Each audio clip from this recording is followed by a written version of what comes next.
It's time for a new evolution in raising golfers, one that doesn't involve headaches, tears, or heading down the path of unknown. Whether you're trying to introduce children to the game of golf, help them play competitively, or play at a collegiate level, you're in the right place. This show is for any parent, player, or coach who wants to build a better team at home and on the golf course. This is the Raising Golfers Podcast. Ladies and gentlemen, welcome back to the Raising Golfers Podcast. I'm so excited to have you back here and excited to have our guest, Neil Plummer, back on the podcast. He always shares so much wisdom and information for all of us out there. I think there's so many things to take away. It's always good to have a notepad and pen ready when Neil comes on the podcast. So get that ready before this episode, because what we're going to talk about is reflecting over the last 6 months of our coaching, some things that we've learned, and some of the experiences that we've gone through, and giving ourselves a chance to kind of bounce back some ideas and share some good thoughts and good actionable tips for both coaches and parents listening on the podcast. So without further ado, let's bring Neil into the podcast.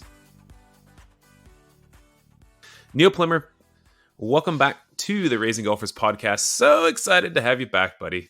Thanks so much for joining. It's been a long time. You've been busy, I've been busy, so it's nice to be able to find this time in our busy diaries to catch up and chat. Yes, and what better than having the fall/winter come around where you and I can sit down, chat, have more lovely conversations. And today, what we're going to do is we're going to rewind a little bit back on the last 6 months. But I'm excited for you to come back on and hopefully have you on again here soon. Yeah, and just a note there, I think to all listeners, the fall that you experience in California is very different to the fall that we experience here. We're at that turning of the seasons where it gets dark and cold and wet and horrible for the next 6 months, whereas you don't, do you? Just to bring some reality to this. Yes, you said our similarities are we lose an hour of daylight, but yes, weather-wise, there's slight differences, and but that's okay. You guys will get the nice weather back here in a couple months, and everybody out playing golf again soon, and enjoying the late summer days in the UK. So today, what we're going to go through is, I think this is going to be a mix of an episode that's going to be helpful for coaches, and then also I think for parents or any adults really involved in the junior golfers process. And Neil and I are going to go through a couple of things of just experiences that we've gone through over the last 6 months, things that we've learned, maybe some ideas that we have going forward, just to continue to make the experience best for junior golfers. And I think it'll be really helpful. Before we do that, Neil, just if anybody is new to the podcast and hasn't had the opportunity of listening to any of your previous episodes, give us just a little breakdown of what your coaching business is and what you do, so they kind of have a better idea of where you're at and what you're up to. So my business is called JOLF, JOLF Junior Golf, and we specialise in delivering experiences of golf for children in primary schools. So primary schools are children of age 4 to 11 in the UK, South East England. And since lockdown, we've come back. We've been busy. We've celebrated our 10-year anniversary in September. So we've been doing this a long time. And over that time, as I've reflected through a number of my podcasts, and I know we've chatted, the learning and the understanding. And for 10 years, I've dedicated. My time has been spent every morning getting up, thinking about golf, thinking about JOLF, thinking about children, thinking about families, all encompassing. And so there's a lot of things I don't know, but there's a lot of things that I feel I believe in and I understand and I appreciate to be true. And even if I do think that those things are true, it's also a case of trying to break them or strip them back so that we can find, most importantly, I think, the most meaningful experience for every child. And we talk about it being meaningful, because what's meaningful for us isn't always meaningful for the child. Just for the listeners, I spend nearly 100% of my time with children that are starting to play the game for the first time, giving them a club, giving them a ball. Here's where you start, here's where you finish, have a go, let's see what you've got. And I think that perspective, I'm able then to see the full runway of from when they start, to if they play again, which they may not. They may become tour pros in the future, they may become average golfers, who knows? But being able to see from that first touch experience has been really powerful over the last 18 months, 2 years, that's where we focused our attention. How long did it take you to realize that, or maybe not realize, but understand that every child's experience is a little bit different because, as coaches, we create almost, I think generally speaking, we can create like a one-dimensional experience, assuming that everybody's going to enjoy it. What did you go through, or what feedback did you get, or what did you see with children to start realizing that their experiences might be different, even within like a 1 hour setting of a class or experience that you have? It was when we started JOLF, myself and my colleague Jonathan Shipstone, we sat down with a piece of paper to write the program, and it was at that point we wanted it to be a program that would fit children. So the program would fit the child, whereas our experiences before was the child always had to fit the program. And if the program Mm, didn't fit that child, then obviously it was a poor match. And that's where we came up with our sort of each child every time approach. So we wanted to deliver what then we use the terms fun, engaging, appropriate to each child every time. And mhm. that has driven all of our sessions, all of our experiences, all of our practice to deliver that fun, engaging, appropriate to each child every time. And we've extended that now to an experience that's theirs. It's their game on in their way, in their time, on their terms. So that each child every time is then sort of just about to ramble on about this on my podcast in the next couple of days. But each child every time, such so that it's then their game, their experience, their way, on their terms. And as I think as an adult, that's really difficult sometimes to get your head around. Mm, I agree. I.e., the child is living their best life, their best self.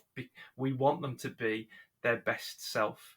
And sometimes, and I've been guilty of this in the past, you know, the interactions, the time we spend with them probably isn't allowing them to be that because we have our own agenda and we impose our agenda or the sport of golf on the child. And now let's hear a message from our show sponsor. Hey guys, this last spring I teamed up with Operation 36 here at our facility in Carlsbad, California, and it has completely changed my way of coaching and service to my customers. Operation 36 is a developmental golf program designed to take beginners from playing their first round to being able to shoot par or better for 9 holes. So here's how it works. Participants attend weekly 1-hour classes and work through a 6-level curriculum. They then play in 9-hole events once or twice a month with a common goal to shoot 36 or better from different distances. And using the Operation 36 app, coaches can plan programs, communicate with families, and track students' progress. It's really, really cool. If you're a parent listening, search for a program near you on their website at operation36.golf/juniors. And coaches, if you'd like to start a program at your facility, go to the same website, operation36.golf/coaches. So, what kinds of things, like let's just say in your play days, for example, what slight changes did you make to make the experience so that it could be potentially more positive for every child, as opposed to creating the one-dimensional experience and saying, okay, this is how you hold the, or I shouldn't ruin this, but like maybe like this is how you hold the club, this is how you swing, or whatever. Give us some Yeah. examples of those things like that you did that really kind of adapted to helping every child have their own positive experience.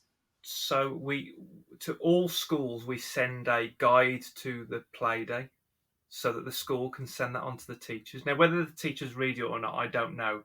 But we send a guide so that the teacher has a fair idea of what to expect during the day. And on that guide, we say to them, you will not see us or hear us telling children how to hold, how to stand, how to do things properly, how to do things correctly, because we want them to have that positive experience. Not positive, meaningful experience that they find in their own way. And we know, and we have found over experience and time and review and reflection that by saying here's the club, here's the ball, here's where you start, here's where you finish, we get the best from children, Mm, and or the children have the best experience that we can give them. mm, So it's pre-setting the adults' expectations.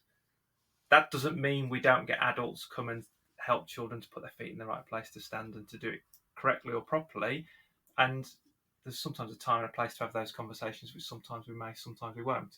But that was one of the best things we did. So teachers come and they say, "Oh, I've read your guide. I know exactly what you're going to do." We then follow that up, and this is one of the things I've definitely learned through this year is that we have a very, if you like, strict, high level of expectation of behaviour of playing from both us as the adults and the children, both doing this, playing safe, listening, playing safely, playing sensibly, play fairly. Non-negotiable. This is what this is what we will do for you. This is what we'll expect. So it's really strict as far as the behaviour, because we need them to be safe. We want them to be safe so they don't get hit. But then how you do the activity is entirely up to you. Now, what happens, I think, is that the values and the behaviours and the safety is not, it's not explained in or upheld in high enough expectations, and then there's a lot of structure around how you do the activity, and that's where I think children start to disengage. I see. Okay, so your emphasis is more on those things as opposed to the actual activity in the games itself. But I think if you guys all have the same expectation of that their behavior is this way, this is what you're supposed to do, play safe, play sensibly. What was the last one? Fairly. Oh, play fairly, right? Yeah. Then you can kind of let them go, and under those guidelines, they can kind of create their own experience, right? 100%. We have found, and when I say we found, through our summer term, so from Easter to July, we put clubs in the hands of 11,500 children. That's so crazy. It's a reasonably sized pool, and it's a reasonable amount of experience. It's not like we've just done this with 100 children, That is crazy. Yeah, that's cool. Yeah, and like, not that it's necessarily the end goal, but you also wonder, like, out of those, who are going to go home to mom and dad and say, hey, I'd like to try golf again. Yep. I mean, our business structure doesn't rely on them playing again. Right. We'd certainly like to think, and from our stats, we know, because we asked children, that 90% of the children that play golf with us will say they want to go and play golf again.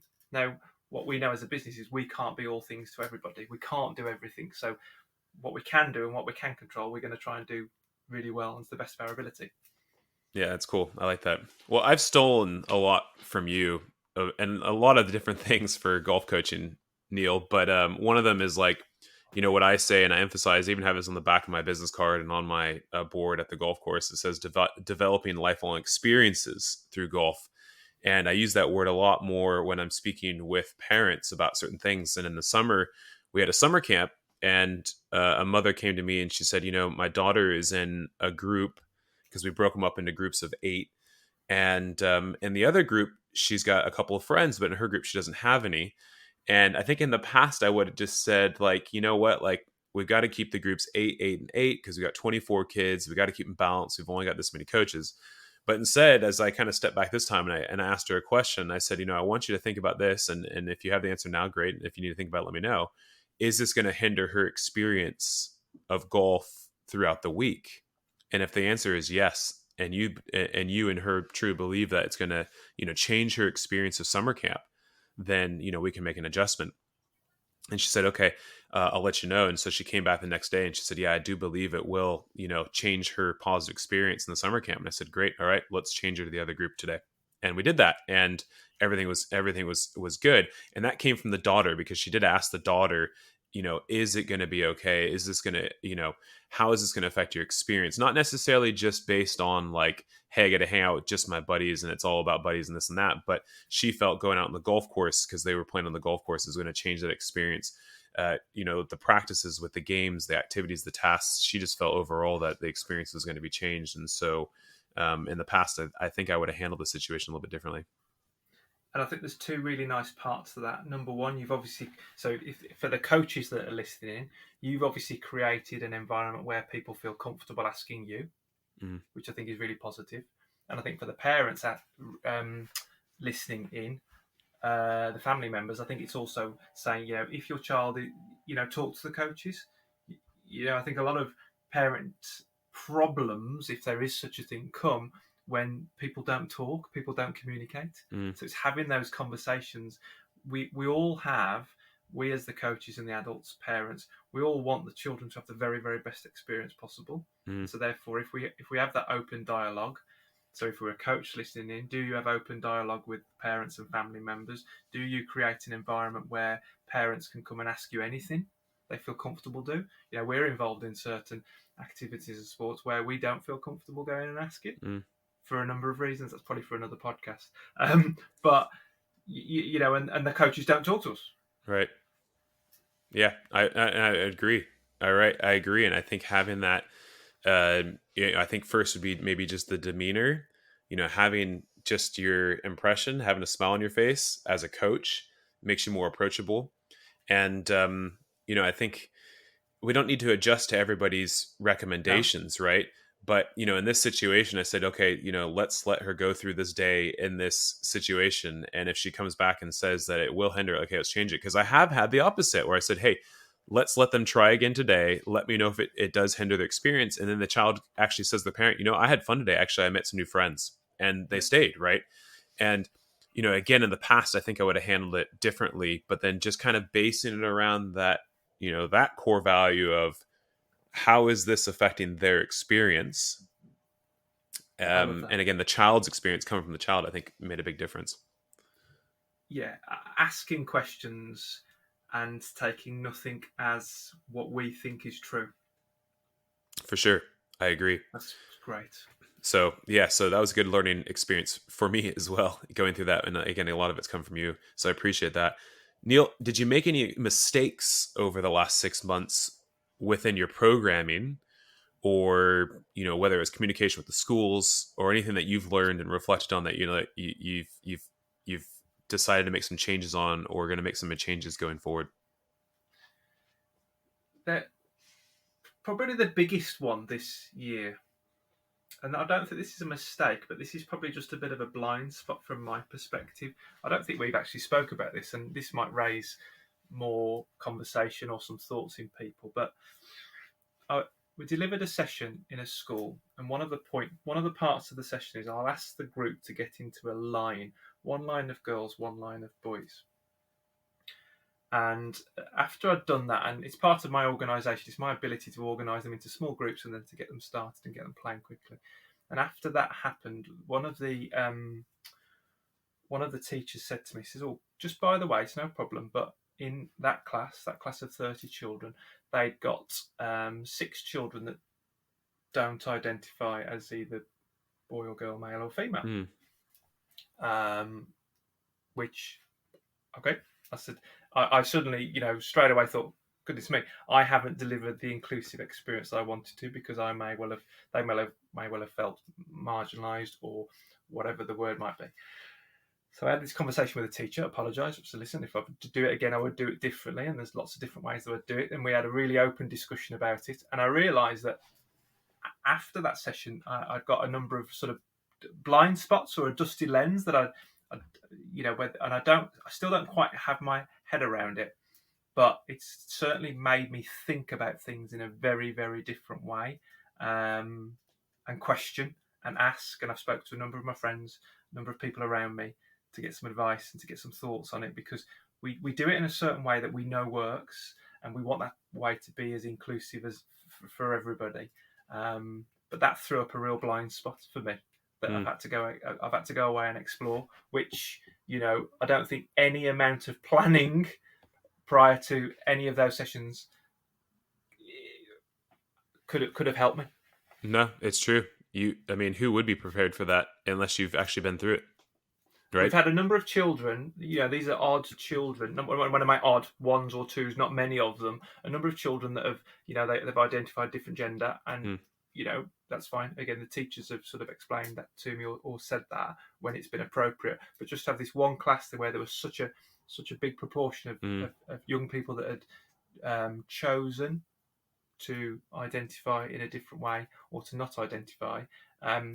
Fascinating. Absolutely fascinating. That's interesting, isn't it? Yeah. So all you could rely on then would be like, you could rely on, I guess, maybe ages for sure, or you could just say, hey, we need 20 people here and 20 people here, right? Yeah. And although that may not have been the plan going into it, right, or what you've done in the past 10 years, maybe those are just some different alterations Absolutely. You're going to have to make to the programming. And again, who would be prepared for that unless you go through it? And it's just part of those things that we learn through experience, we learn through trial and error, we learn through just things are changing, right? The world is changing, and we have to sometimes adapt to it. And it sounds like you've gone through that, and who would have predicted it, right? but I think, but again, stripping it back for me, it continues to drive us. What we spoke about a second ago, it's their experience. So what I want to do is I want to make their experience as meaningful as possible, and for me to even just the language I use, and again, coaches, parents listening in, just picking up on just us analysing and being critical and reflecting and reviewing on the language that we use and how we say things and what we say and when we say them. So important. And I think all of these things probably, for me, when you spoke about this, the learning of this last 6 months, the golf's a very bit part of what we're doing. Mm-hmm. It's a very bit part. And that, I know that we sit in one space giving children the opportunity to play for the first time, but I don't think my view would change if I was working with tour players and all the rhetoric around mental health and everything that goes on around the sport. It's just becoming more important. Not more important, no, that's wrong. I think we need to make ourselves more aware and more understanding of everybody else's lived experience as well as our own. And it just so happens that here's a golf club. We're doing it by sharing some time at the golf course. Exactly. And again, going back to what you said, like everybody's experience is different. Like some people get different things out of golf. So golf could be that competitive game, or it could be that chance to get outside, or it could be that chance to spend time with friends and family. Golf again could just be that little bit, but they're getting so much more out of it, right? And there's so many other things that we can be focusing on outside of just the game of golf itself, right? And or again, going back to experiences. Mm-hmm. Yeah, but we present, right, this is what we are presenting today. This is the experience we are presenting. Now find your own meaning and value and relevance in that experience that we've set up. So I've set up quite a fixed environment, our 6 golf park holes, our expectations around behaviour. And when I say that, and I always review it, it's not like we've got a stick and we're beating them with it, Right. I'm saying to them, this is what I'm going to do for you, so therefore I would like you to return the favour of listening, playing safely, playing sensibly, playing fairly. So it's very strict as far as that's concerned. Now go and have your experience. Right. And I am now looking forward to seeing you have your experience and seeing what comes up because of it. Yeah, I think that's great. Yeah, I think that's good. And again, sometimes it just takes those little situations to then reflect on even those values that you've had and just kind of like bring them back in front of us to realize those things, right? And like they're there, but then it's like, again, it's sometimes these situations spark those things, right? And I think I rambled on about this on one of my podcasts early in the year, but it just reminds me of this. What I've just said there is, that title of Right Parents, the thing that you need to say to your children is, I love to watch you play. Mm-hmm. Yeah, and that's well versed, isn't it? For those parents, the first question or the first statement you make when you get in the car on the way, I love to watch you play. And my question would be to coaches and to parents, do you love to watch your children play? Are you watching your children play, or are you running a script in your head of they've not done this very well, they've not done that well, or whatever it might be? So the idea that people say, I love to watch you play, my question is, do they? And that might sound really odd, but I think to myself when I've watched my children play, there are times where I've loved watching them play, and there's times where I've caught myself not loving watching them play for whatever reason. It's then trying to pick up on that. So if we as coaches or parents set the environment, let's say strict, whatever, watch the experience and then love watching them play, which I can honestly say that, for the 11,500 children we saw, it's been some challenging moments. There's always going to be challenging moments in the environments we go into, but 99.9% of the time, or probably all of the time, I love watching them play. Well, I think about my own children, and play for me, I think would just be like, I think beyond just golf, right? It's just, I love watching my children having a good time and seeing them happy. And I've realized that, like, you can only realize this if you're a parent, just kind of like, let's just say you're sitting on the couch and watching them run around with a big smile on their face, or you're sitting in a lawn chair, or we were at the beach last night, sitting there watching them just kind of roll around in the sand and kind of create their own games and all that kind of stuff. Like, I catch myself with a smile on my face in those situations. And I think we can do the same for golf. if play is just play and not necessarily just play golf all the time, right? Or play the sport or play whatever it is that they're doing. Yeah, and I think play has to be the heartbeat. And I think if play isn't the heartbeat of the experience, then you're going to see children's levels of engagement will differ and will change, and so you don't get that what I would call tongue out, tiger eyes. Mm. Yeah, it's a good point. So I suppose as coaches or parents listening, put the question back to people: is play at the heartbeat of the experience that we're offering the children? And if it's not, I suspect enjoyment will wane, engagement will wane, something won't be quite right. Right. Yeah, I totally agree. It's interesting, yeah, and it's interesting how this conversation's kind of come off just from that experience that you had that really had nothing to do even with play, right?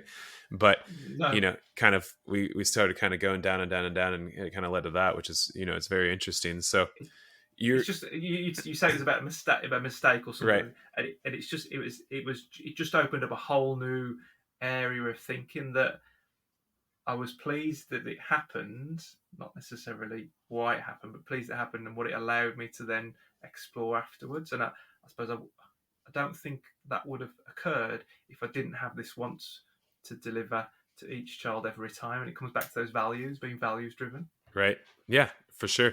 I would totally agree, right? And again, I think it just brings them, it kind of illuminates them again, doesn't it? Mm.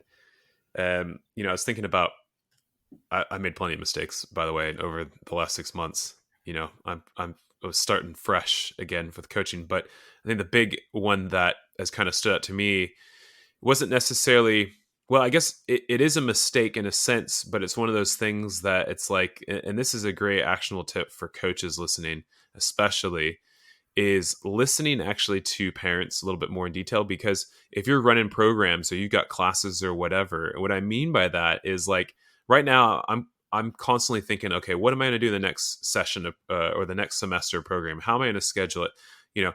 What are these things that's going to make the experience for the children and the families that much better? And I've realized that actually just kind of taking a moment to either ask parents some questions and listen to their ideas, that has actually helped me spring forward. And it's like thoughts that I would have had. So as simple as with our 9-hole challenges, we have a student, a junior golfer, who's made it to the furthest division that we can allow at our golf course, because we're 9 holes, all par threes, right? So 150 yards per hole. He has to play 4 of the holes in the back 9, and he has to play 5 of the holes in the front 9. So I was like, I don't want his experience to be, hindered, because now he's going to have to play only 5 holes with his buddies in the front 9, and then he's got to shoot off to the back 9 without his buddies. What can we do until somebody else gets to that division? And so I had a conversation with his mother, and she's actually a listener of the podcast. So if she's listening, I'm happy you're listening again to one of our episodes. But she said, actually my son came up with this idea, is instead of like coming at my tee time at 3:30, we'll show up at 2:30, we'll play the back 9 on our own, and then we'll show up to the first tee, and then we'll play the 9 holes in the front 9 and only count the scores of the 5 holes. But he still has that 9-hole playing experience with the rest of his buddies. And it's like, this isn't a strict tournament. I'm like, brilliant. I never would have come up with that idea, right? And that's just one example. And I've had other these situations where it's like, fortunately in that case, like I talked to them, I had a conversation, and they came up with this idea. But I've had others where it's like, gosh, if I had just had that conversation a few weeks ago with these parents, like it could have completely changed everything, because they have ideas too. Like they see into the program at an angle that a lot of times as a coach you don't see. You're so involved and your head's so down, like you just don't see it, right? And so my actionable tip is ask more questions, get more feedback, open your ears, because these parents have brilliant ideas, and even the junior golfers do too. And I think it's just one of those things that we have to do as coaches, is be open, be flexible, absorb the information. You don't have to change everything, and you don't have to take on every idea, but there is gold within these families, and having them give you their input from what they see from their angle, which is completely different from yours, so beneficial. So that's something that I've learned, and I need to keep working on. And I made that mistake because, again, I had my head down. I was like, this is the way we're doing it. Yeah. Yeah. That's again, that's gold. That's absolutely gold. That and I suppose if you're the coach listening in, be the coach, be the program that wants people to come and tell and give them their thoughts. Because as I said, we're involved in a couple of things where we don't feel we can as parents. Right. And then that's all. It's always good. It's never. I can't feel it's ever going to end well. Right. For anybody, for anybody involved. For sure. 100%. 100%. But it's that we've talked a lot in the past, haven't we, about the sort of the business element of it, and the crossover between the business and the people side is just caring. Yeah. We just care, and we do that in lots and lots of different ways, but we just care. For sure. Absolutely. That's really nice. I love that example. That idea of going out on his own and then coming back around is just like, so yeah. You couldn't have thought that, could you? Never would have. Yeah, never would have. I would have ruined his experience. And they, at least that's the way I felt. And I was just like, seriously, I was thinking about it for nights, and I'm just like, what am I going to do? Just so worried about this. And then I gave his mom a call, and a couple hours later, she said, we spoke to my son, and this is the idea he came up with. What do you think? I'm like, amazing. Absolutely amazing. I was just, to me, it was just like this huge relief. And it was just one of those realizations. It's like, I got to keep the communication line open. I've got to do more of that. And so that's the plan I have going forward. Awesome. Good job. Thanks. Well, I thank them, really, So, Neil, I'm curious with you, though, what is the goal for all of these children that you're working with, or what is your goal for them after they've had an experience with you, or, whether it's short term or long term? What are you trying to do with, these 11,000 students? You've got a big goal to get a golf club in hands with everybody in the UK, don't you? And there's a lot of children. And 16.5 million primary school children. All right. I'm gonna follow up with you and let me know, and you're gonna let me know how we're chipping away at that goal. What is the goal, though, for these children? Like, what are you trying to get out of golf, or the experience, or what is it? So from a if you like, from a business perspective, they have the opportunity. They all have the opportunity to join our JOLF club. So our JOLF club is a virtual environment that children and families can join, that will then point them in the direction of further opportunities. So again, that's still new as a business, and we're looking then to reach out to golf clubs in our area, the sort of southeast of England, that would consider themselves to be family friendly, that can sort of deliver family friendly experiences. I don't think some of the children that start in our schools will come to Carlsbad. They may, now the flights are open, but who knows? So that's one track. That's one avenue where, if children say they enjoy it. We also have a number of sports leader and teacher training courses that we offer the school. So we know that we can't be everywhere. We can't be all things to everybody. So we will, alongside our play days, we will deliver training to sports leaders. So sports leaders are generally the 9, 10, 11-year-olds within the school, and they will then deliver golf in the school, which works really well. It's a very sustainable way of it working forwards. And we will also train teachers. So teachers might deliver within after school, breakfast clubs, PE that goes on in school. So again, another way that more golf can happen during that school environment. But ultimately, all that said, they're things that we've got control over. I want children to go home, and I want them to say, we give them a sticker as well. So they have the sticker, it says, today I played golf. I want them to go, I played golf today. I quite like that. I'd like to do it again. And that's it. That's it.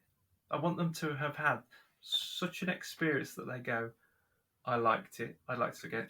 And or if we go back the next term or the next year, which we do, I went to a school on last Wednesday, which was our 5th visit to the school. The school like our work. They like the day. We go. And I spoke to a number of the teachers, and I said, this is 5th time in. Should we have done it? I didn't do anything different. Should we? And they said, no, the children love doing this. All of them. They're so excited about it. That's cool. And so when I hear things like that, I think we're good. We're doing what we can. We're creating ripples. We're throwing little pebbles in. We're creating ripples. So if you like, we've thrown 11,500 small pebbles into the golfing pond, and we've created a bit of a ripple. That's cool. Yeah, it's awesome. And if a child 5 years old, in 5 years' time, they suddenly pick up a golf club again. Oh, I remember doing this at school. Yes, I had a positive, meaningful experience. So therefore, when I come back and do golf again, I like it. That's cool. I don't think we can do any. I say I don't think we can do any more. We can always do more, but I think we're doing okay. That's cool. Well, and you don't even know too, like, what you're doing. I think is providing children an opportunity also just to open their minds into new opportunities themselves. So, for example, it might be their first time having a golf experience, and then they have this realization. It's like, well, why not try something else as well? Like, why not have an experience playing cricket? Or, hey, why not, go surfing? Or why not try, another, sport, or try another challenge, because they've realized that actually trying new things isn't so scary, right? And unfortunately, you may not be able to track that and know that. But I think what you are doing, though, is there certainly must be a percentage of children that have that realization that trying new things isn't so scary. Trying new things is cool. Trying new things can be fun. And who knows where that can, take them in the future. But I think one of the most important things we realised, and I don't know when this was, but we realised as a business, we can't be all things to all people. Now, again, I think as golf coaches, or maybe even, as a parent sitting here, we try and be everything to everybody.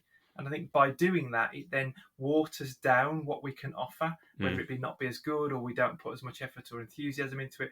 Whereas what we know we can do really well is provide children with a meaningful first experience. So if they've not played it before, put a club in hand. We know, we've got the stats to back it up, that 95% of the children enjoy that experience. Right. That's cool. 95% of, I think it's probably something like 8,000 children who filled in one of our forms. So again, it's a reasonably robust number. But that said, it's then piecing together why they've enjoyed that experience. And again, probably for another day. Maybe not for another day. Well, I was gonna say, in 5%, the 5% that aren't enjoying it, who knows? It could have been, like you said before. Maybe they had a bad morning. Maybe they had an argument with their brother or sister that day. Maybe they didn't eat breakfast. Right? There could have been a lot of things. Again, out of your hand. You've taught me this, Neil. I'm gonna say it right back. That that 5%. A lot of it's not even just about you. It's not even about JOLF, right? It's not even about anything that you were doing. It could have just been about them. Absolutely. Right? And I think what's interesting there is, I'd love to be able to sit down. We don't do this because of for a number of logistical reasons. I'd love to be able to sit down and say, just tell me why did you not enjoy it? And again, they might not be able to put it into words, but I think, like we said before we started the podcast, is that we've only got control over a certain amount of things, and the things that we have got control over, we can do to the best of our abilities. For sure. Yeah. Well, so that being said, though, and I'm really curious about this. This is something I'm gonna I need to implement somewhere somehow. You have these cool feedback forms. Give us some of the feedback that you've gotten from the children, from the experiences you've had. You post some of these on your social media. They make me, either laugh out loud, or they make me kind of have this warm feeling inside about just their positive feedback and experience they've had. But yeah, let's hear some of the feedback, or what questions you're asking, I guess, and then let's hear the feedback that you get from some of the children. So again, just to give some context, we have what's called a pupil voice form. So we ask, because we then provide the school with an impact form. I suppose the point being here is asking for feedback, or asking, did you enjoy it, without any agenda. So we're not involved. We just give the form and the teacher does it. So things like, so the question is, what did you enjoy about playing golf? When we worked together to earn the golden ball, hitting the ball with the bat, having fun with my friends and improving my score. It was tricky, fun and enjoyable. Getting the ball into the hole. That it was a bit like crazy golf. When I had to not get it in the obstacles. Some children have said things like that there wasn't a goalkeeper. Again, you can't make that up. No. Helping others and seeing them improve. One thing that cropped up regularly this year was being outside. They enjoyed being outside. So since COVID, March 2000 and whatever it was, there's lots of things within primary school settings where children have been in bubbles. They've been in their own class. They probably haven't been outside as much. Playtime's been restricted because of crossovers, and it kept coming up over and over again through the summer that children enjoyed being outside, and I think it comes back to what you said earlier on about that. I think the guy that's coming onto your podcast soon is that the stuff that we think is important, the birdies, the gripping it correctly, the standing in the right place, the hitting it far, hitting it straight, that might not be the important stuff for children. And I think just by asking, what did you enjoy about playing golf today? What did you enjoy about hole one? What did you enjoy about seeing Travis during his session? They're quite open-ended questions that you then get probably quite an honest answer. And if you're not getting an honest answer, you then got to think about, well, why am I not getting an honest answer? So those things crop up time and time again. And there's a lot of children that will say, oh, I hated JOLF, but I liked the coach. Or, there's nothing I liked about it today. Well, you can't win them all. I've got a question for you then. This is off the beat of what we're on. It made me think of something, though, based on what you just said there. This might be a title of another podcast episode now that I'm thinking about it, right? But I hear this sometimes, and because I'll get some questions from parents, and kind of a feedback I'll get sometimes is people enjoy what they are good at, and people enjoy improving. And if they're not improving, then they're not enjoying themselves. And if they're not getting better, then they're not enjoying themselves, right? And I guess I'm curious to hear what your thoughts are on that comment, because I hear that, and part of it I feel like maybe could be true, but then I also feel like I don't know if there's been enough questions asked to children if that's actually true or not. But anyways, Neil, what are your thoughts on that? Because I've got a thought. Yeah, let's hear it. You'll believe it. So I'm going to flip it around. So a statement that I get, and this is generalisation with year 6, so 10, 11-year-old girls who say, oh, I'm rubbish at golf. That's what they'll often tell me. I'm rubbish at golf. Oh, that's really interesting. I said, you enjoying it? Yeah, love it.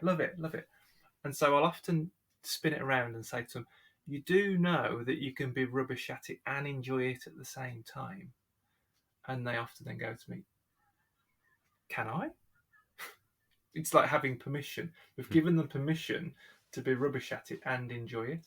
And what I've realised, having spoken, thought about it and spoken to some teachers, is that we tend to attach people's self-worth or self-esteem to getting better and working hard and resilience and keeping trying.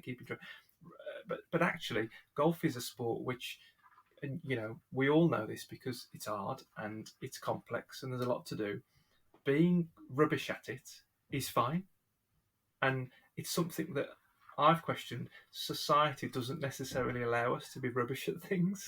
Society is always telling us, right, we've got to improve, we've got to get better, and if we're not getting better, then we can't enjoy it.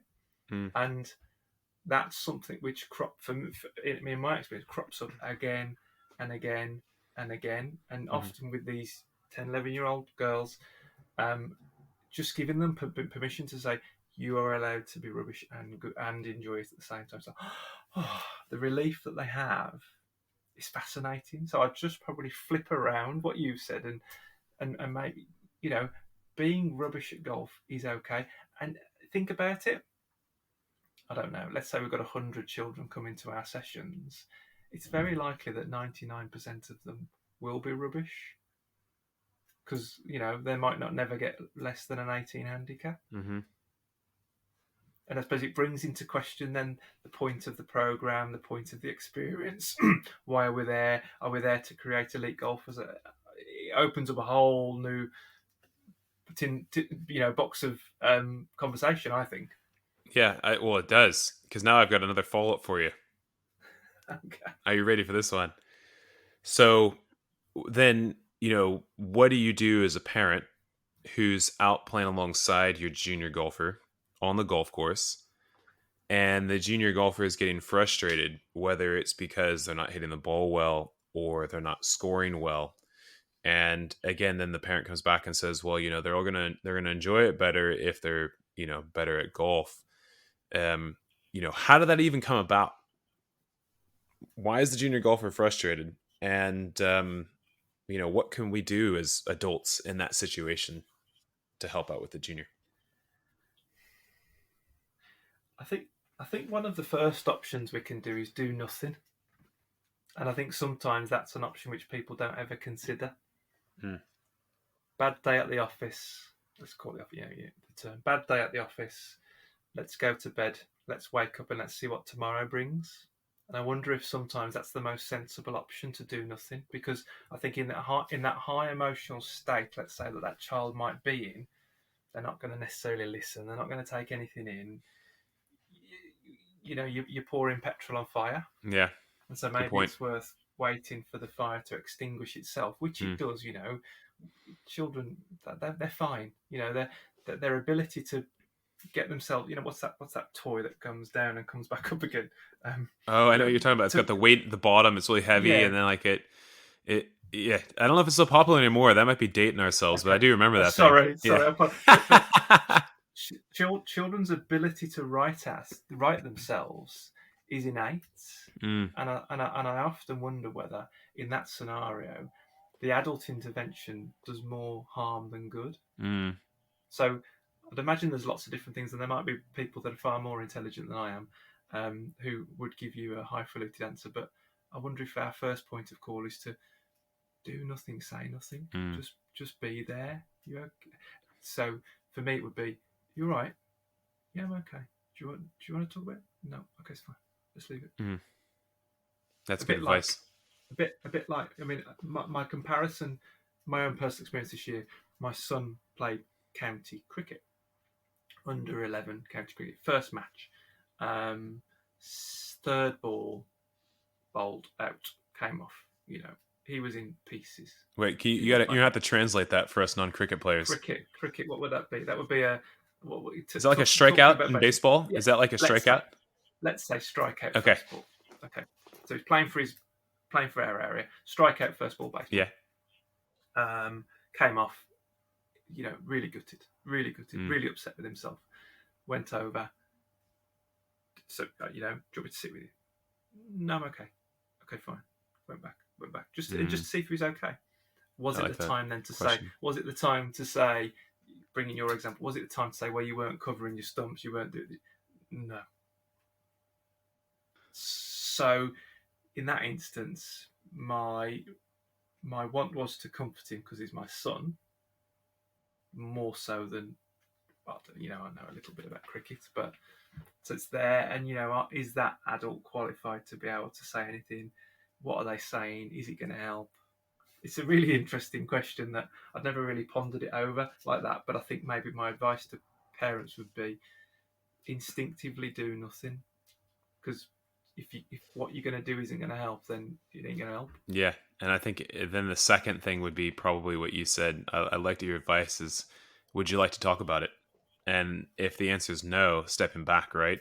And I'm guilty of this because I talk about it sometimes when I see emotional states, and maybe they don't want to talk about it. Well, what we did, I said to him, well, if you do want to talk about it, great. The best person to probably go and talk to is Kev, who's one of his coaches at the club.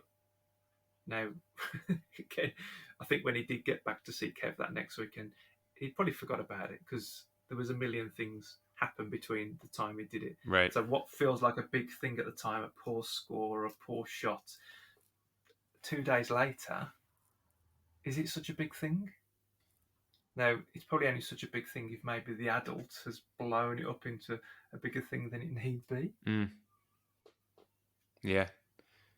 It's interesting. Yeah, it's interesting. I'm thinking about this. I've got a girl in my programming right now, and she's desperate to pass her current division and shoot 36. And her parents are so supportive. And, I know they have some, when the conversation is right, time to have the conversation, they have some great conversations with her. And, she hasn't been able to achieve this goal. And I've had my conversations with her about it at practices when her, her emotions are, she's happy and in spirits. Her dad even asked her, said, why do you like to play golf? And she said, I I like to be out there with my friends. That's like her number one thing, right? But kind of backing up with what you said about, them even forgetting about things or whatever it may be. She went on for a couple weeks where after each time she didn't shoot her goal of 36, she was quite upset, emotional about the situation, which I think is normal. And then in the last few weeks, she's come out and she hasn't shot the score of 36. She's improved, but after the rounds, she's, for whatever reason, she's not as upset about the situation anymore. And maybe she has come to realize what it is that she actually enjoys about it. But then on top of that, it's like she hasn't given up. I see her out there practicing more. I see her out going and playing with her dad more. And, I think maybe she's come to terms and realized that, it isn't all about the score. And maybe going back to what she even said, why she likes golf is to be out there with her friends. And she's kind of taken that now at the forefront and like maybe starting enjoying it. Now, my guess is in the next couple weeks, months, whatever, she's going to shoot 36 without even knowing it's coming, Yeah. And just because like, she's reframed her mindset and, she's gone through those emotional things. And then again, she's even forgotten probably the fact that she was upset about it in the past. Right. Yeah. And I think shooting 36 from one division is different to shooting 36 from a different division. For sure. And so, it's like, well, you can't shoot 36 at that division yet because you don't yet have this. You might not yet have the skills, but I know that you're on the track. I was just thinking aloud. I was just thinking as you did that. I wonder, is this ever done? This might be a question. Is it ever done that you would take them to a higher division to play a longer golf course and then come back and then it's easier? I've never done it within the programming. Okay. My guess, though, is because I see a lot of the children out there with their families, and a lot of times that they'll play just like from the regulation tees. Yeah. And if they're keeping score, they'll probably have a realization. It's like, well, geez, last week in the 9-hole event, I was upset and I shot 42. Today I went out with mom and dad to play with the regulation tees and shot 65, and then, maybe that happens. But no, it's nothing I've done. But it's a good point. I'd be interested to, I know we digress here and this might not be the point, but I'd be interested to set up the Op 36 course and then flip it round and then say to the children, right, start on the tees where you can score 36. Right. Yeah. And then just have them go for it, right? No, that's not the point of it, but I was just thinking aloud as you said that. Right. Yeah. No, it's a good point. 100%. It's a good point. I'm sure the guys will have, Matt and Ryan will have some thoughts on that. Yeah. We'll have done that. Well, what makes me think about, them as well is they just posted on their Instagram stories, there was a child who was at Division 2 from 50 yards and he just passed. And he just passed after his 22nd attempt. Okay. And so, going back to parent expectations and also junior golfers' expectations, it's not expected to happen right away. And there must have been something else besides just golf itself and score itself that this child enjoys about the game. And I'm sure he did have his emotional ups and downs along the way, but he didn't give up. And there's something about golf that kept him there that allowed him to try 22 times. And then he shot 36 after 22 times. And I think that's normal. I mean, I tell people when I tried to break 80, I shot 80 or 81 on the number 5 times in a row. Right. And I could have just walked away from the sport and said, what, I'm just never going to shoot in the 70s. But I didn't give up. And I just kept, I kept going. And I loved the game that much that it allowed me to keep coming back time and time again. So, every child's experience is different.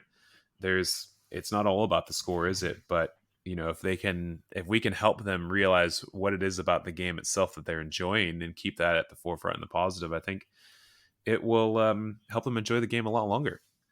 Yeah, and from the feedback from the pupil voice forms we've had, children do, and I haven't delved as deep into it as I want to, but children will talk about score, but they'll often just talk about their own score. Very, very rarely do they talk about their score in relation to somebody else's. Mm-hmm. And I think when that occurs, I think that often it's an adult intervention somewhere that's caused that to be an opinion. Yeah, most likely. Yeah, most likely. Well, I mean, that's the beauty of the Operation 36 program too, is they realize quickly it's them versus the course, right? So you never, I rarely, actually, I don't even know if I have once heard a comparison on one child to another, especially if they're in different divisions. They already know it's like completely different, Yeah. But that's a good point you bring up, Yeah. sorry, as ever, these conversations always rattle around because it gets me thinking. It's really good. Yeah, well, same here. Same thing here. And again, today this episode was kind of just do a little bit of a rewind and have us share some of the things that we've been going through as coaches over the last 6 months, but then also like different things to talk about on how to help, whether it's coaches or parents involved in the junior golfers, just based on our own experiences that we've had and things that we've seen. And, certainly for me too, mistakes that I've made. And, you helped just me change the first question I even ask when I see these emotional situations happen. And Yeah, I think it's. yeah. I mean, if I should have talked to you last week. I just did an episode. The episode that just came out this last week was talking about defeat and refilling yes, up the junior golfer's fuel tank. So yep, I could have used you, Neil, a week ago. always, Yeah, I'm always here. But even just that question of how you getting on? yeah, How you getting on? I'm okay. Good. Okay. Yep. Fine. Because you know the way people answer that. You know whether they want to talk anymore or not. 100%. It's a great question. I don't ask that enough. Like for sure, I do not ask Because that enough. because I think often it would be, are you having fun? Are you enjoying yourself? Which again, it's a yes or no answer, and a child will always say yes to an adult because Mm. I better say yes because this adult will think less of me if I don't say yes. Whereas, hey, getting on, what's happening? It's just like, just talk to me. I want you to talk to me. Tell me what's happening. I think that's a great tip for any adult, whether you're a coach or parent, like anybody. I think it's huge, and I'm gonna start doing that immediately, put it into effect. Well, like I say, I think there's certain things that have come out for us because of the fact we see so many children in such a short period of time, and so because we see so many children in such a short period of time, and what we've learned is we've got to be able to engage and connect with them very, very quickly. So you will have more time to engage and connect with each individual, whereas there's little sort of, they're not tips and hints, they're just strategies that we come up with that allows us for them to know that I really care. Mm. So even if it's just a simple thumbs up, and I wait for them to give me thumbs up back, and then it's a big smile. Just a simple thing like that. For me, what I realise is that child knows that I care about the experience they're having, and we've then connected to go, yeah, Keswick, great, you're doing good, carry on. I like that. I got a good tip too from. Geez, I apologize. I can't remember which guest it was on the podcast, but advice they had was is like if you're the adult or let's just say even the coach, I think specifically is, and I've started telling this to my Operation 36 players and they go on the golf course and said, hey, if you see me come out onto the golf course, I'm out there just to enjoy watching you play the game. I'm not out there talking about your game. I'm not out there talking to your parents about your game or your performance or what you've been doing. I'm out there just to have a good time myself, just to watch you play. And that is it. I'm not looking at your swing. I'm not critiquing anything. And I've actually started saying this to my ladies in the program as well. And now I notice when I go watch them, they're way more relaxed. In the past, they'd say, "Oh, Travis, when you showed up, I started screwing up," because they're probably thinking, "Oh, geez, well, here comes Coach," and he's watching with a close eye. Am I doing what he did in the class last week or whatever? And I mean, I told him this in the classes. I said, when I play with my buddies, or if I play with just get paired up with random people, I don't look at anybody's golf swing. Like I'm No, focused on my own game, anyways. When I'm out there playing, yeah. I'm not looking at anybody's swing. I always say to people that if you really want that information, you're gonna have to pay me for it. So it's not happening. Not really. Yeah, exactly. So, but that's been really helpful. So now when I come out, like I see a lot more smiles on faces and stuff, and it's not as much as the junior golfer. You can see this because we have video, but the junior golfer hits a shot or a bad shot, and then they quickly look at you. Like they'll either look at the parent, or when I show up, then it's like look at Coach. And I see a lot less of that now, since I've been telling them that. And I think that's another good thing, just to advise and say up front, because it is true. I'm not out there critiquing them. Like I'm just coming out to see, how's everybody getting on? Is everybody having a good time? Are they having fun? That's it. Can I take I want to take a couple pictures. Like that, that's what I'm out there for. I can't see from 50 yards away. Are they lined up right? Are they going through their pre-shot routine and all this stuff like that? Whatever it might be that they think I might be looking at. I'm not at all. And it's put them at ease. It's been good. Yeah, and that takes an honesty from oneself, and it loops back to what you said earlier on around providing the opportunity to have the best experience. For all sure. those things are sort of wrapped together, which make it really nice, really, really nice. Because the golf bit of it is easy. The golf bit of it of putting the club in a desirable place, moving it around your body in a desirable way, sending the ball off in a desirable direction and fly. I mean, that's the easy bit, really. There's so much said and done about that sort of stuff, but not enough said and done about the stuff you can't see.